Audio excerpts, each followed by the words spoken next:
Hello guys, it's me again, Briggs Tiguman, and please don't forget to subscribe on my YouTube channel and follow all my social media accounts that I will be putting down on the description box. So, in this video,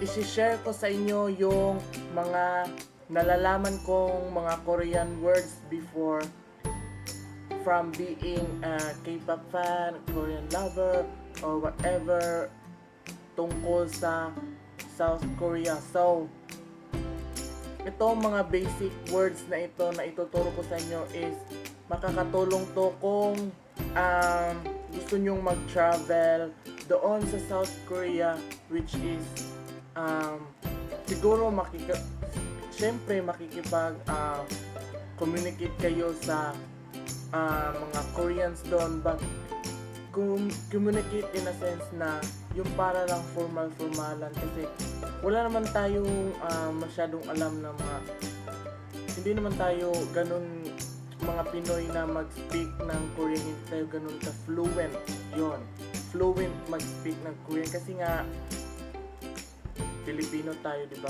Mahalin natin yung sarili wika natin, but learning some Korean words will be helpful if you want to travel, especially yung mga most of people ngayon, especially the young people na gusto mag-travel to South Korea. These basic words will be helpful to you guys. So let's start. And the first word is hello. I will be saying English, then I will translate it to Korean. The first is hello. So hello is hello means annyeonghaseyo.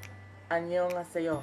There are two types when you say hello.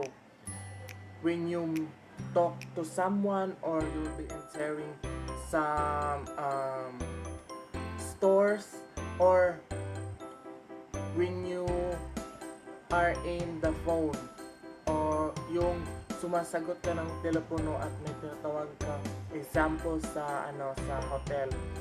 And merong yung hello or annyeonghaseyo, yung hello or annyeonghaseyo na common na words na alam ng buong Pinoy na ata ito, yung annyeonghaseyo.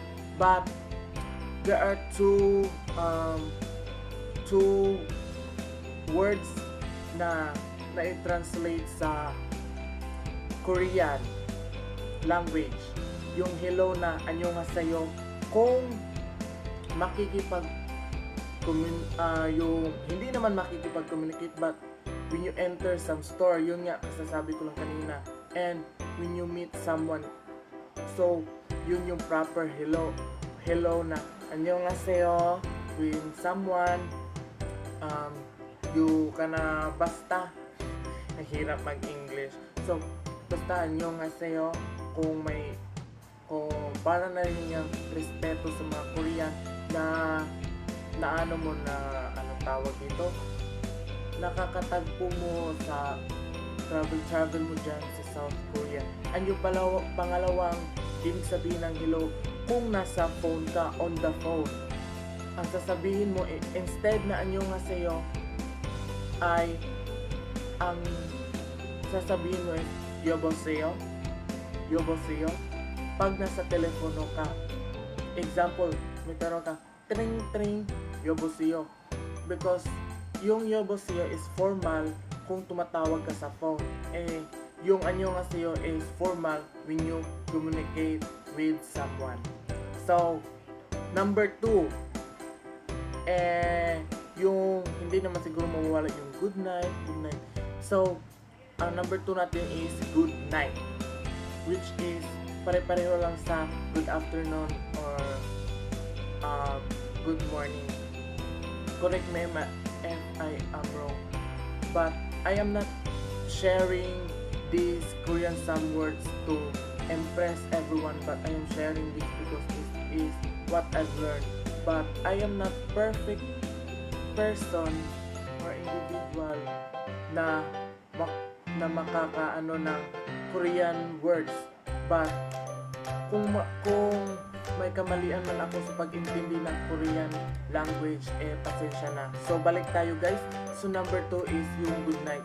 Yung good night, ita-translate natin siya into Korean language. So there are two ways, yung formal and informal. Pag sinasabi nating formal is yung mas nakakatanda nating tao or yung mas may degree or yung para bang mataas sa atin or dito sa Pinas is yung nakakatanda. Kapag nag-good night ka sa mas nakakatanda, yan ay tinatawag na formal. At ang sasabihin mo kapag nag-good night ka sa mas nakakatanda sa iyo is Anyong hajomaseo, anyong hajomaseo, anyong hajomaseo, anyong hajomaseo, anyong hajomaseo, anyong hajomaseo. So yun. Pero pag informal naman yung barkada lang, yung mas nakakabata mong kapatid, simple lang naman. Ang sasabihin mo kapag nag-good night ka sa mga barkada mo friends or yung mas nakakabata mong kapatid, ang sasabihin mo lang kapag nag-good night ka is jalja, jalja, jalja. Yan ang good night. Ito Korean language kapag friends lang. Yun ang tinatawag na informal. So, next is syempre hindi mawawala kapag tapos na tayong kumain, may natatanggap tayo kung nandun tayo sa Korea. So, ang sasabihin natin kapag may natanggap tayo o may nagbigay sa ating mga Korean doon is simple lang naman. When we say thank you, yan ang English kung magpapasalamat tayo sa pinapasalamat. So, in English, thank you kapag may natatanggap tayo, diba? So, ita-translate natin siya into Korean word. So, ang thank you kapag may natatanggap tayo, ang sasabihin mo into Korean language kapag ang nagbigay sa iyo talaga yung Korean. Siguro most of Korean entities, they understand thank you. But, yung iba kasi hindi nakakaintindi ng English. So, ang sasabihin nyo instead of thank you is 고맙습니다. But there are yung 고맙습니다, there are three words that represent thank you sa Korean language. Yung 고맙습니다, 감사합니다, and 고마워. Yung 고맙습니다 and 감사합니다 is yan yung formal. Yung formal na makikipag-usap sa isang tao. Pero yung kumawo is yung para lang sa mga friends mo pakipag-socialize or sa mga friends na nagbibigay sa ng mga mga things or everything. And itong tatlo na to ay yung una nga sinabi ko 고맙습니다. So yan, nagti-thank you ka na doon. Yun ay formal, 고맙습니다. And yung pangalawa is 감사합니다.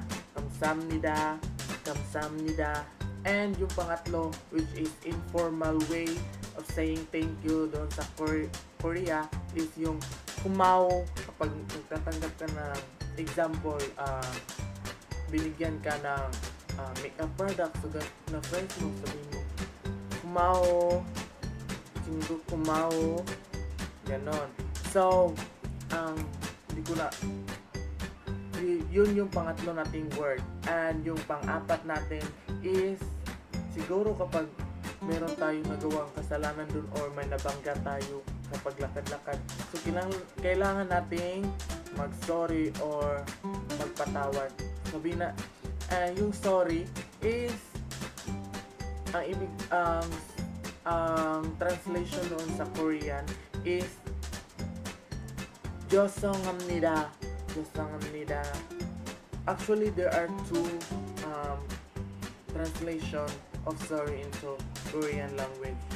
죄송합니다 and yung 미안합니다.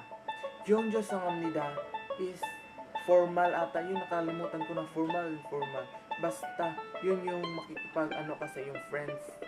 Yung 죄송합니다. 죄송합니다. 죄송합니다. 죄송합니다. 죄송합니다. Yun yung sorry. I think informal siya. And yung pangalawang sorry, which is formal, is yung 미안합니다. And kung napapansin niyo sa mga pelikula, yung may nagsusorry na miyaneyo, para nilang in-stretch yun, para talagang nagsusorry talaga yung tao. Miyaneyo, actually, shortcut siya ng miyanamida kasi siguro hindi ko alam, basta yun. Basta miyan, ang dalawang translation ng sorry is 죄송합니다 and 미안합니다. Or sa 미안합니다, isi-shortcut mo lang siya ng miyaneyo. So yun. Kapag ano naman, meron kang may nagsasalita sa iyo na Korean pero ang pagsasalita niya English daw yun sa iyo, and gusto mo magsabihin I understand Korean, kung nakakaintindi ka talaga, sabihin mo lang na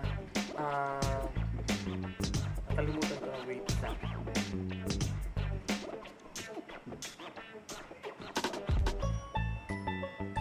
알겠습니다.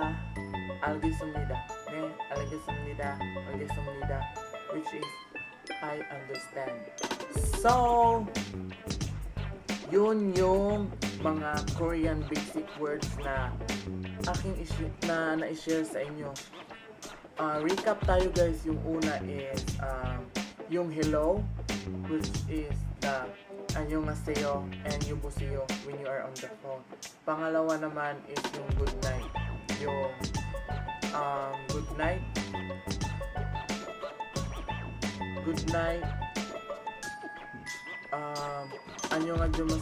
안녕하세요 and yung jalja. So, remember guys, yung mga words kanina ay may dalawang translation ng Korean. Yung una nga, diba, hello, 안녕하세요 and 여보세요. Yung pangalawa naman is good night. Yung 안녕하세요 and yung isa jalja. And yung pangatlo naman is thank you. Actually, tatlo yun, diba? Nasabi ko kanina, yung translation ng thank you, ito Korean, tatlo yun. Yung 고맙습니다, 감사합니다, and 고마워. Yung pang-apat naman is yung sorry, na may dalawang translation ng Korean sa Korean language, which is the 죄송합니다 and 미안합니다. And pwede rin siyang maging miyaneyo na minsan naririnig natin sa mga Korean drama. And yung panglima naman is kapag naintindihan mo or sa English, I understand. And isa lang yung translation niya sa English. And yun yung 알겠습니다. And guys, dyan nagtatapos ang video na ito, and I hope na nag-enjoy kayo sa aking Korean language, basta basic words ni Tiguman. And sana nagustuhan nyo ang video na to at na-enjoy nyo mula umpisa hanggang sa ulit. And once again, don't forget to subscribe on my YouTube channel at i-click yung subscribe button at katabi yung notification bell para updated ka sa lahat ng aking mga videos na i-upload.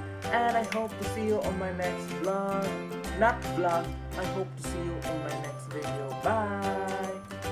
Ito pa lang po ay part 1 ng Korean language. So see you on part 2. Bye!